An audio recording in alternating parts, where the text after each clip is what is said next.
Okay, tonight is the 13th of August 2011 and we are starting on the Khuddaka Nikaya talks.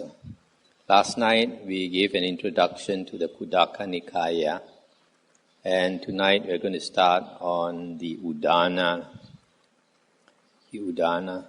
This book is the third book of the Khuddaka Nikaya. And the meaning of Udana is inspired utterances. So, these suttas consist of verses, utterances of the Buddha, and also some prose. So, this Udana consists of 80 suttas divided into 8 vagas. Vagas can be called sections or chapters. So each vaga is 10 suttas. So there are 8 vagas, so you have 80 suttas.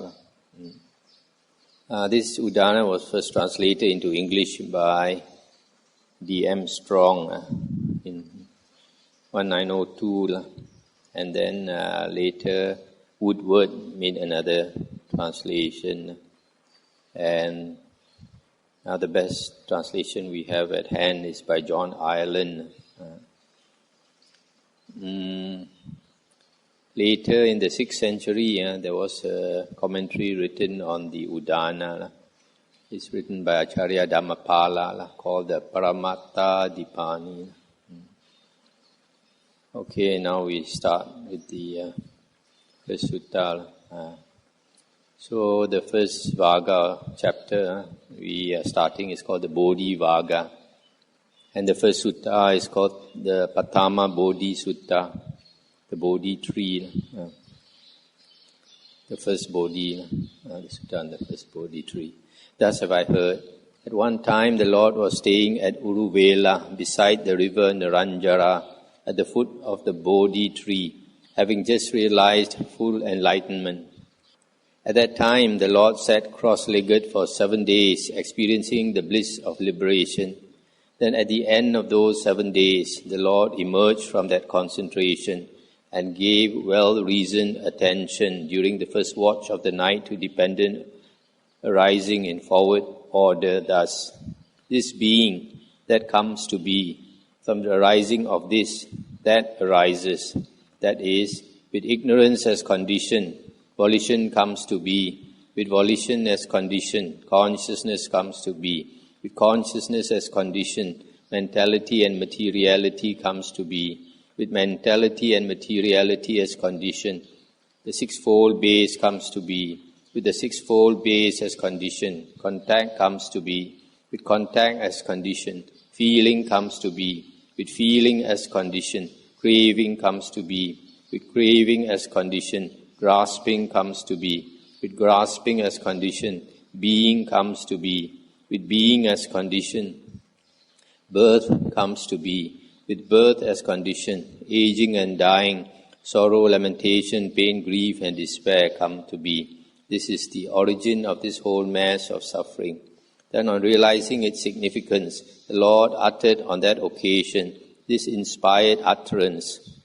When states become manifest to the ardent, meditating Brahmana, all his doubts then vanish, since he understands each state along with its cause. Stop here for a moment. So, you see from the first paragraph, the Buddha contemplated a rising of dependent origination during the first watch of the night. That means from 6 p.m. until 10 p.m. for 4 hours. We saw how conditions or states arise depending on conditions. And for in the Vinaya books, this was stated.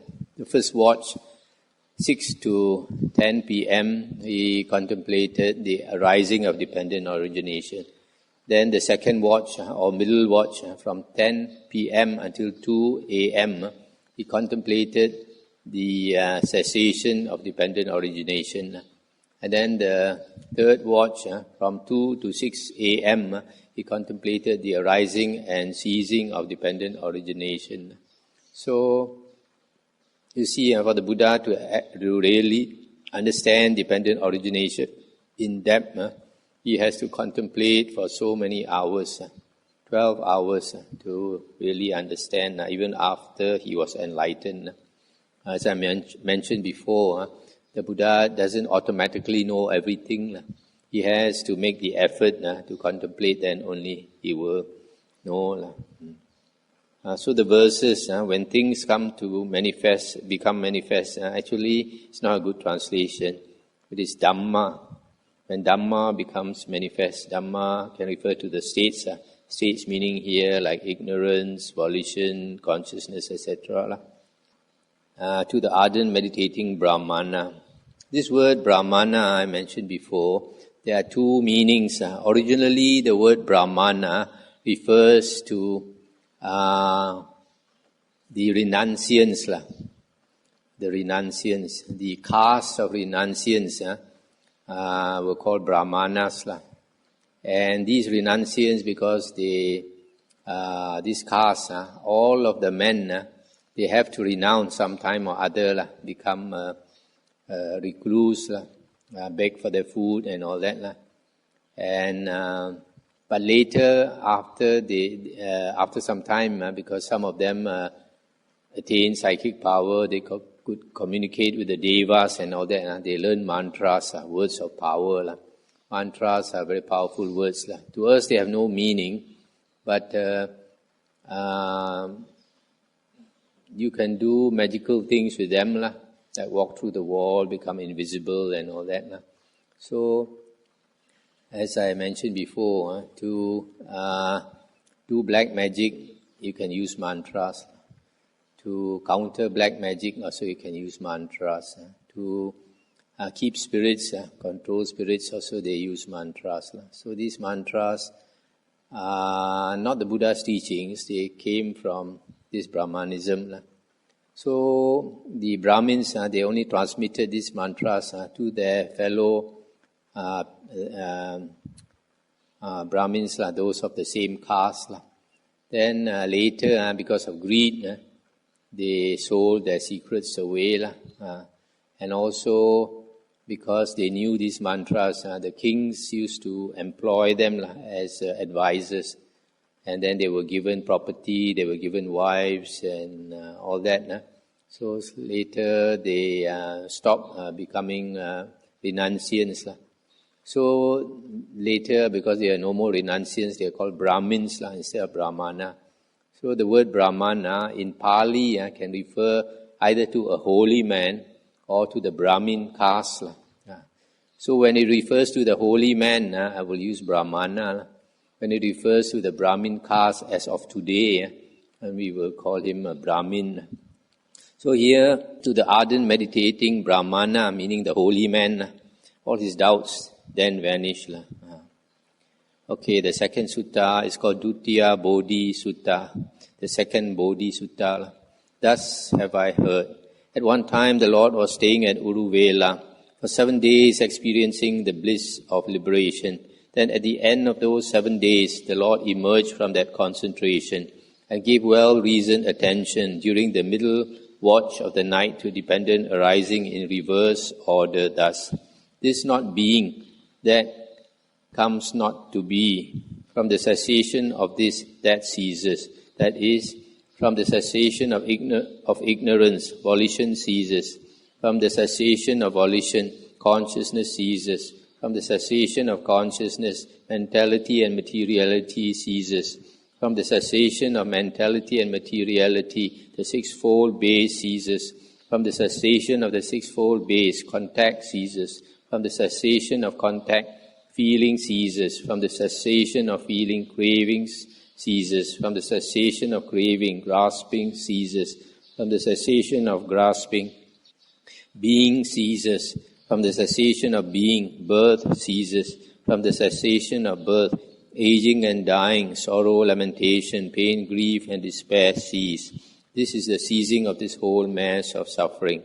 Then on realizing its significance, the Lord uttered on that occasion this inspired utterance.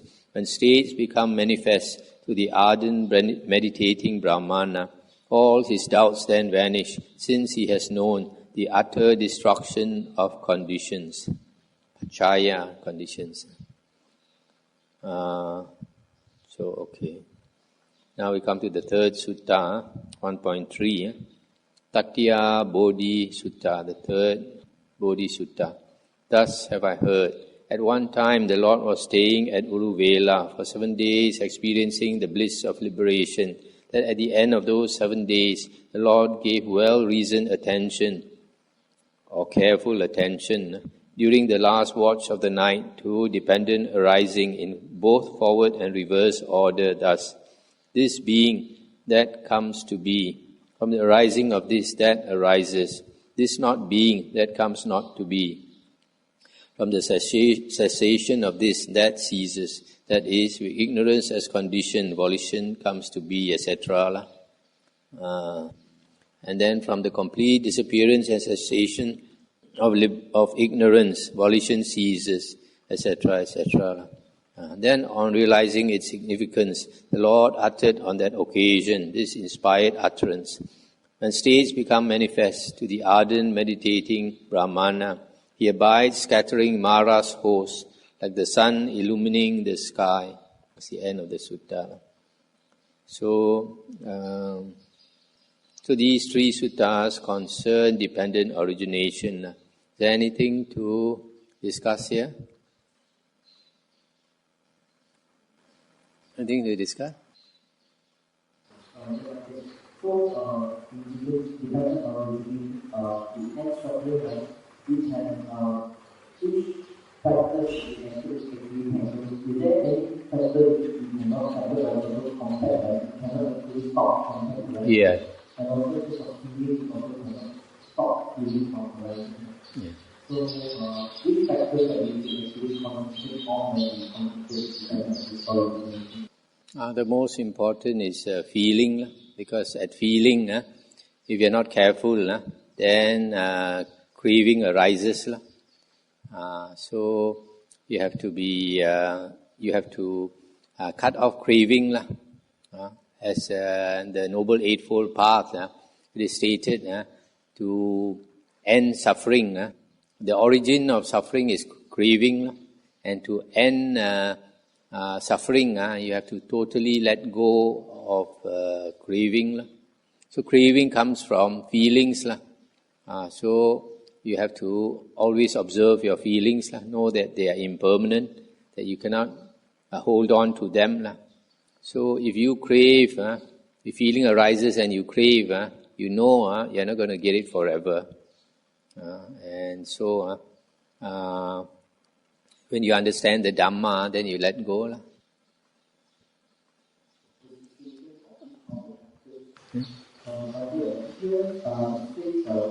Cessation of all the factors, so the means Where? Any cessation of all the factors. This is the cessation of the whole mass of suffering, isn't it? So that is when a person attains arahanthood, liberation, then he the greed, hatred, and delusion has ceased. The most basic is ignorance. When you understand the Dhamma, but ignorance also has many levels.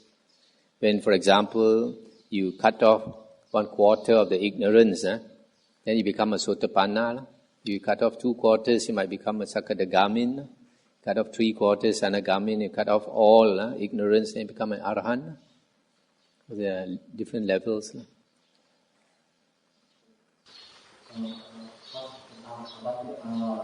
Zen tradition always focuses on no mind. So can we say that they actually focuses on trying to cease volition? See, there's no mind.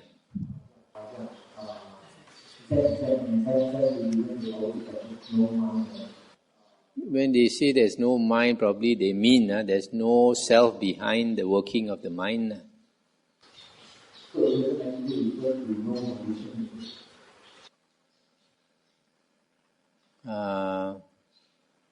Generally, Zen Buddhism, they are trying to see there's no self. So when they say no mind, should be there's no self behind the mind. I come to Sutta 1.4, Nigrodha Sutta. Nigrodha refers to the banyan tree. Thus have I heard. At one time the Lord was staying at Uruvela, beside the river Naranjara, beneath the goat herd's banyan tree, having just realized full enlightenment. At that time the Lord sat cross-legged for 7 days, experiencing the bliss of liberation.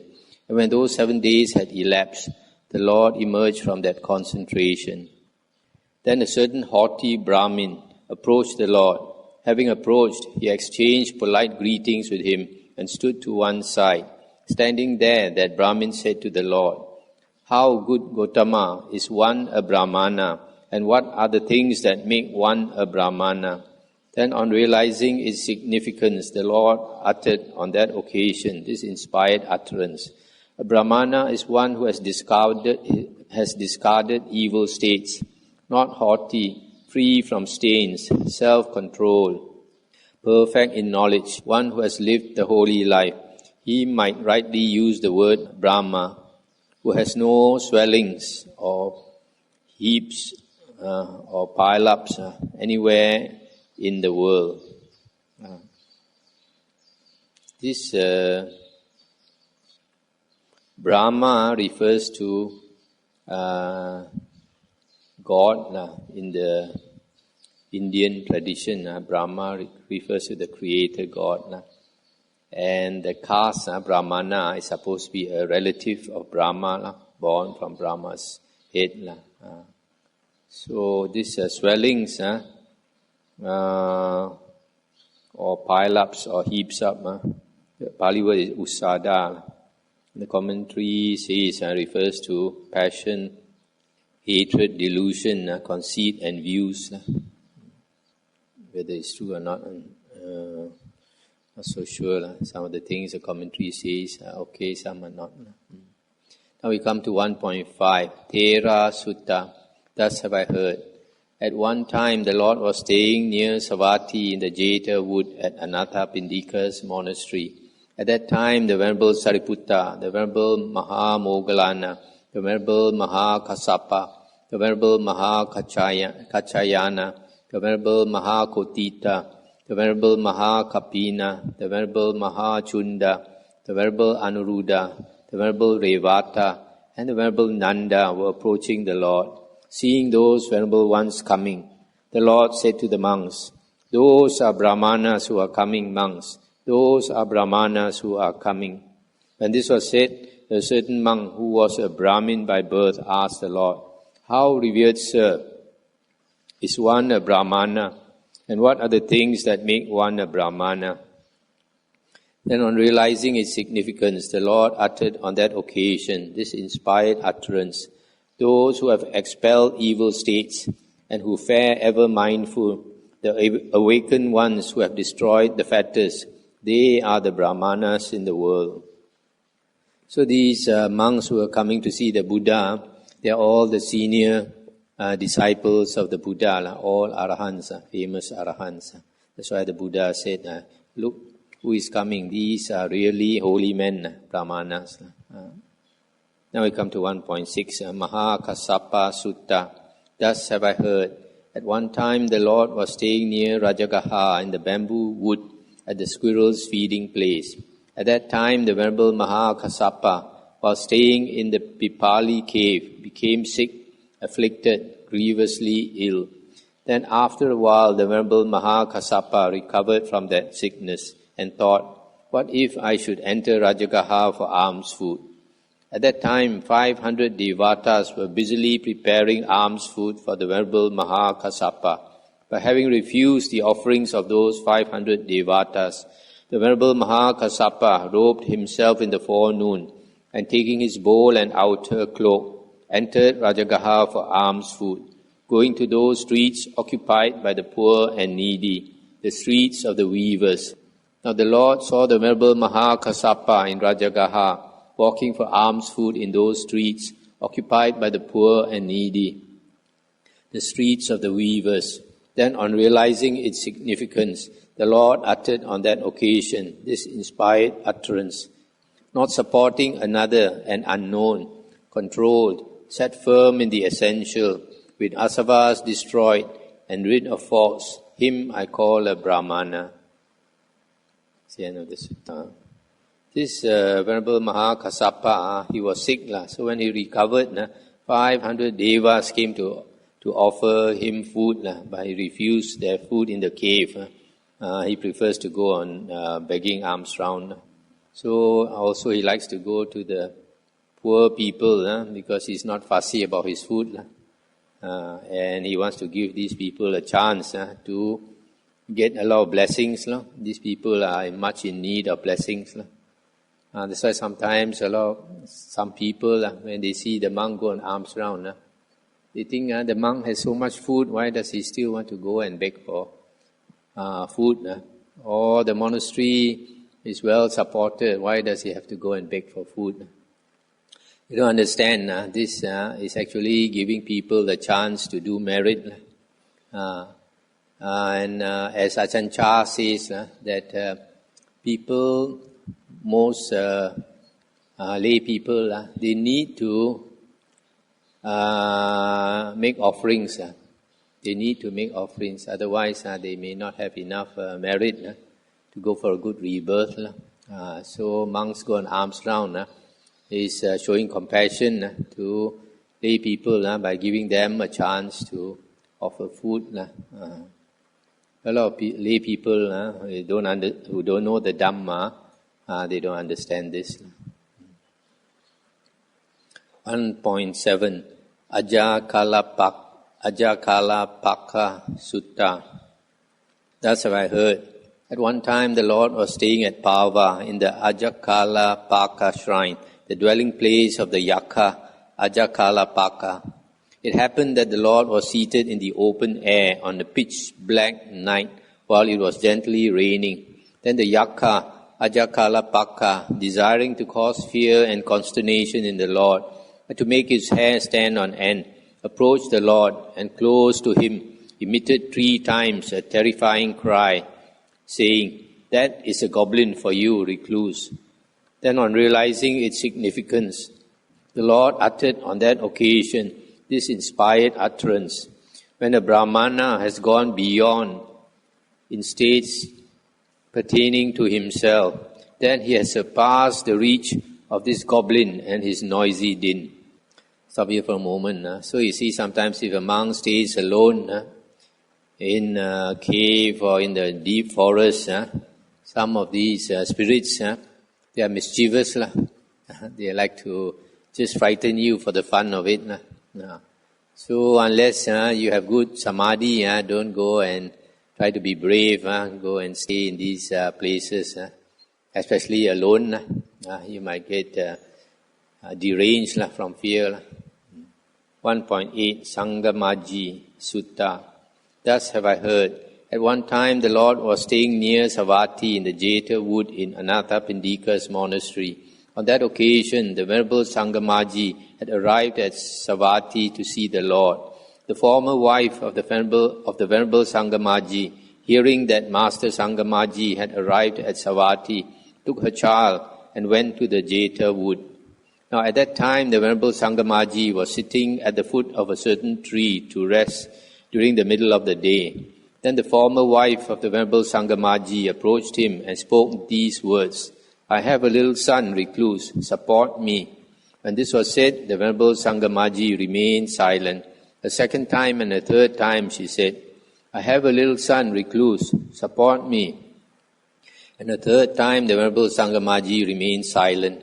Then the former wife of the Venerable Sangamaji put the child down in front of him and went away, saying, "This is your son, recluse, support him."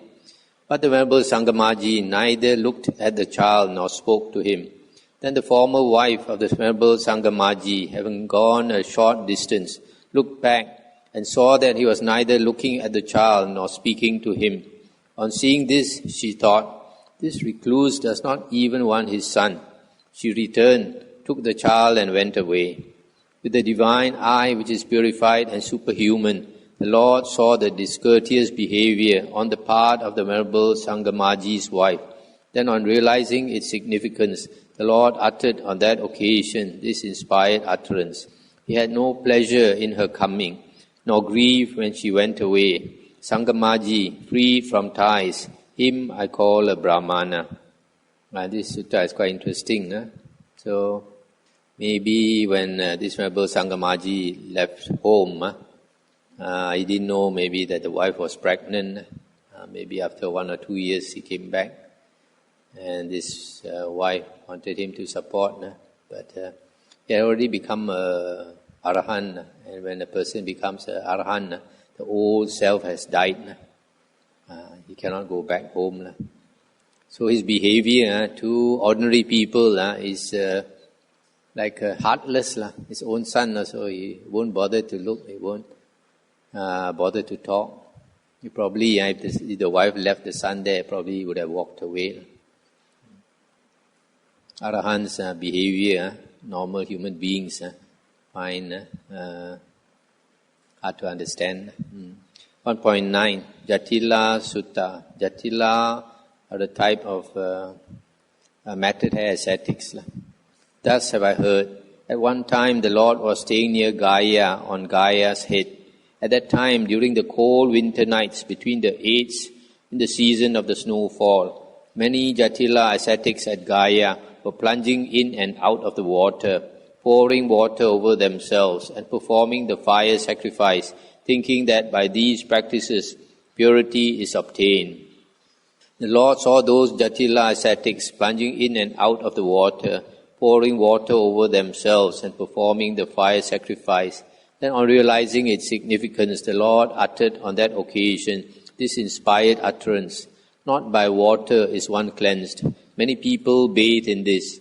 In whom is truth and Dhamma, he is cleansed. He is a Brahmana. These Jatilas, they are matted hair ascetics, and some of them, they practice samatha meditation and attain the jhanas.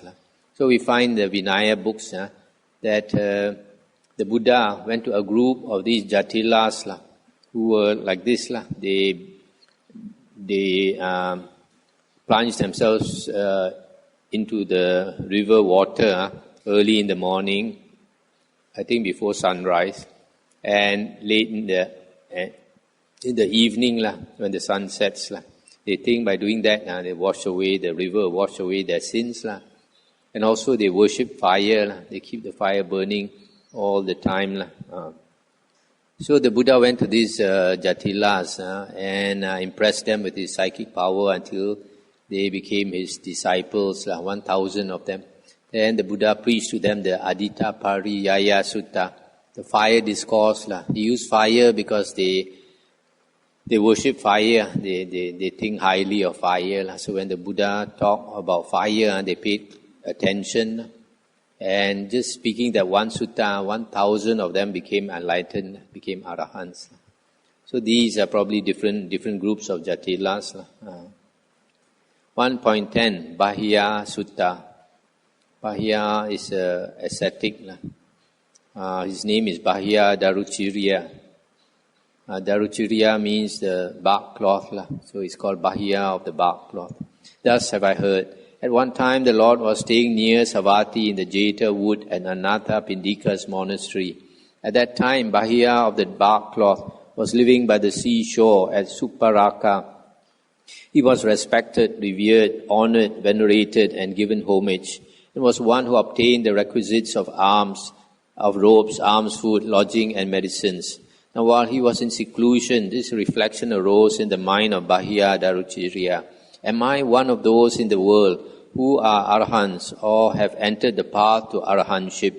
Then a Devata, who was a former blood relation of Bahya of the bark cloth, understood that reflection in his mind. Being compassionate and wishing to benefit him, he approached Bahya and said, "You, Bahya, are neither an arahant or have you entered the path to or arahantship. You do not follow that practice whereby you could be an arahant or enter the path to arahantship. Stop here for a moment. You see the fact that he can see the deva and talk to the deva. Probably he has attained the 4th jhana. So he has some psychic power. That's probably why he thought he was an arahant. Sometimes ascetics, when they practice until they attain psychic power, they make the mistake of thinking they are already enlightened. Then he asked the deva, then in the world, including the devas, who are arahants or have entered the path to arahantship? And the deva replied, there is Bahya in a far country, a town called Savatthi. There the Lord now lives, who is Arahant Sammasambuddha. That Lord Bahya is indeed an Arahant, and he teaches Dhamma for the realization of arahantship.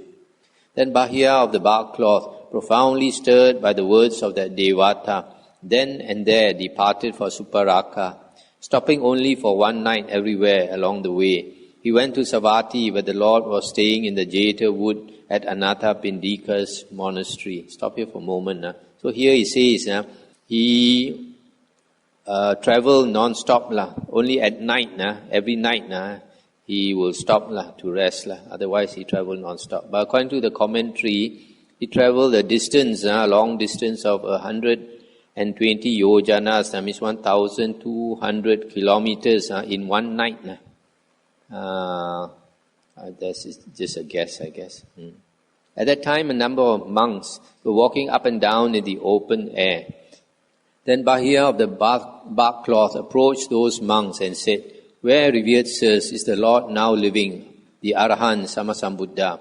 We wish to see that Lord, who is the Arahant Sammasambuddha.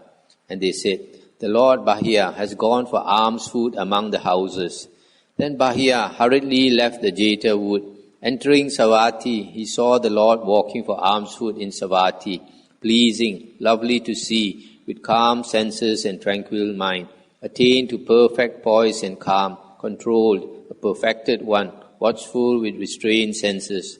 On seeing the Lord, he approached, fell down with his head at the Lord's feet and said, teach me Dhamma, Lord, teach me Dhamma Sugata, so that it will be for my good and happiness for a long time.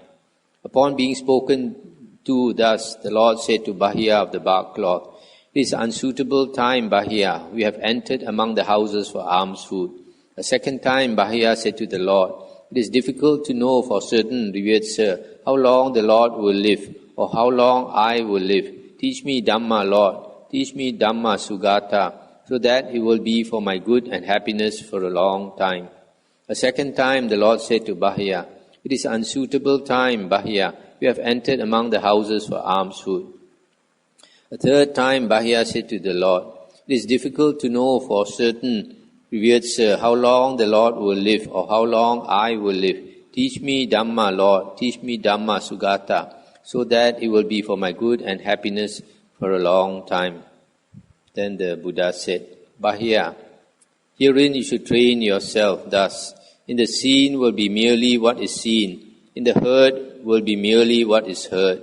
In the sense will be merely what is sensed. In the cognized will be merely what is cognized.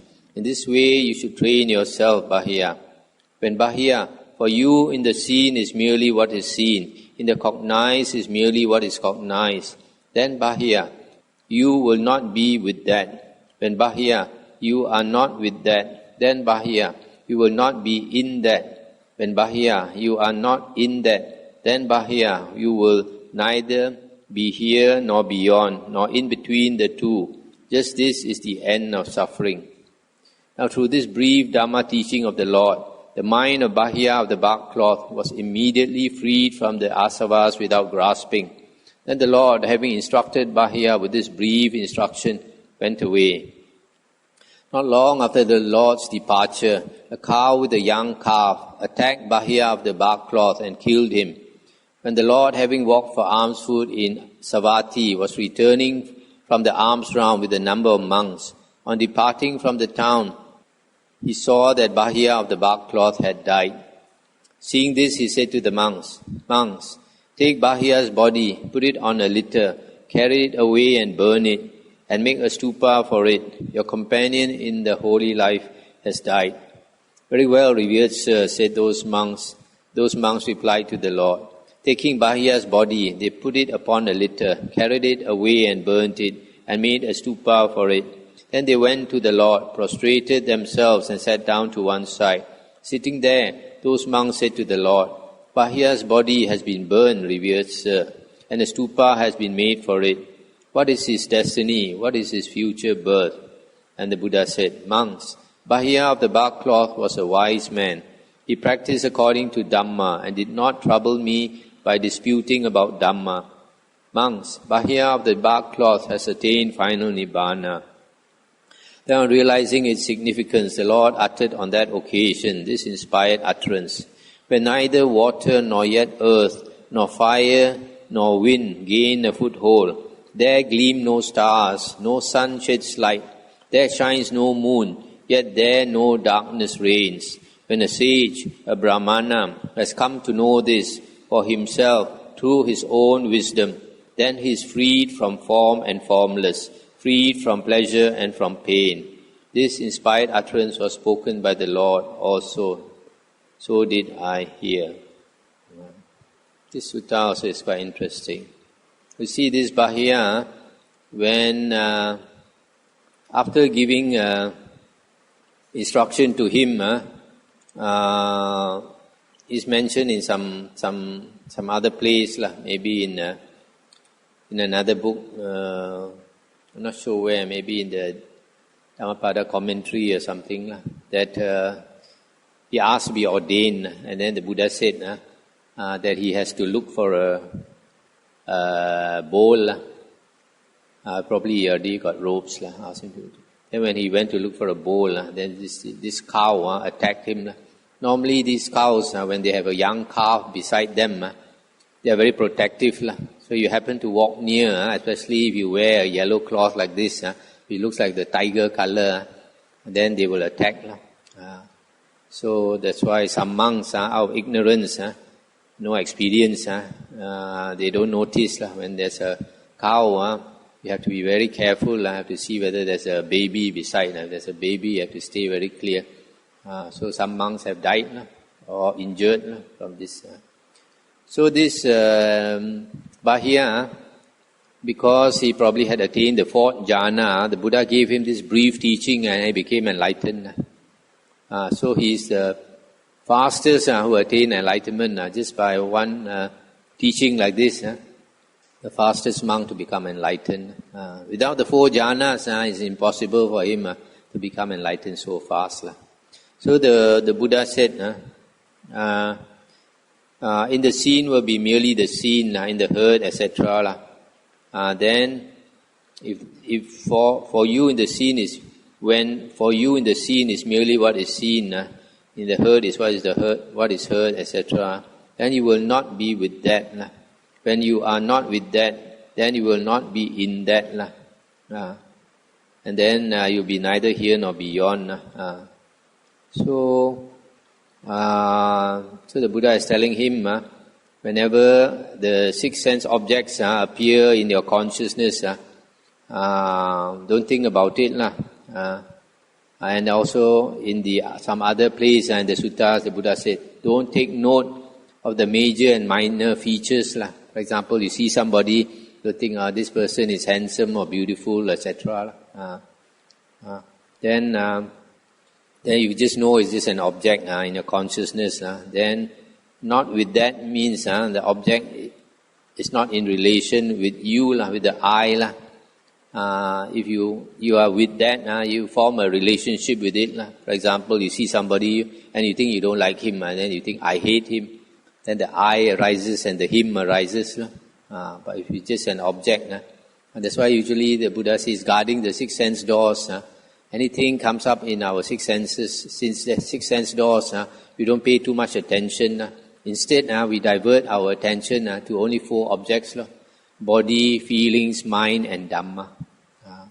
The six sense objects are the bait of Mara, always trying to bait us.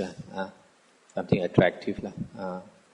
So, when we are not in that, just now I said, in that meanings, you form a relationship with it. If you are not in that, then you are not in that world of the sight, sound, smell, taste, etc.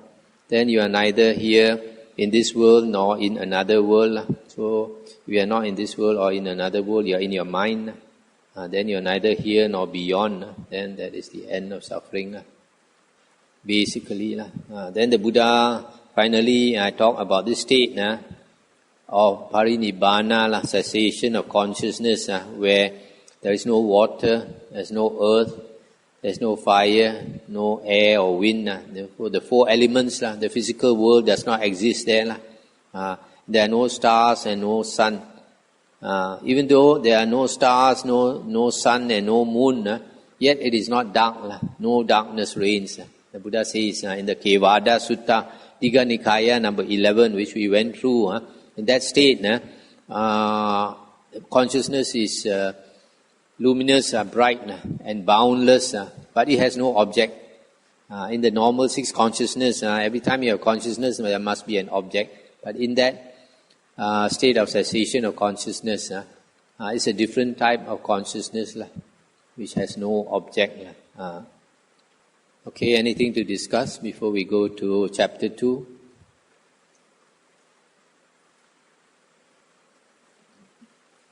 What is Sugata? Sugata. What is Sugata? Well gone one, I think. Su is good, good. Gata is gone. Well gone one. There are different translations, different people translate it differently. And these things are mentioned that the monk with the sutta or the Buddha do the same in regard to the death of the Sariputta and Mahavajana. Yes, the Buddha said 4 persons are worthy of a stupa. And these 4 persons, first is a Sammasambuddha, second is a Pacheka Buddha, the third is an Aryan disciple, and the fourth is a universal king, universal monarch, one who rules the earth, the whole world by Dhamma. So these 4 persons are virtuous, and after they pass away, the Buddha says you can cremate them and take their sharira. Sharira is just their bones, their relics, and then make a stupa and put there for people to pay respect.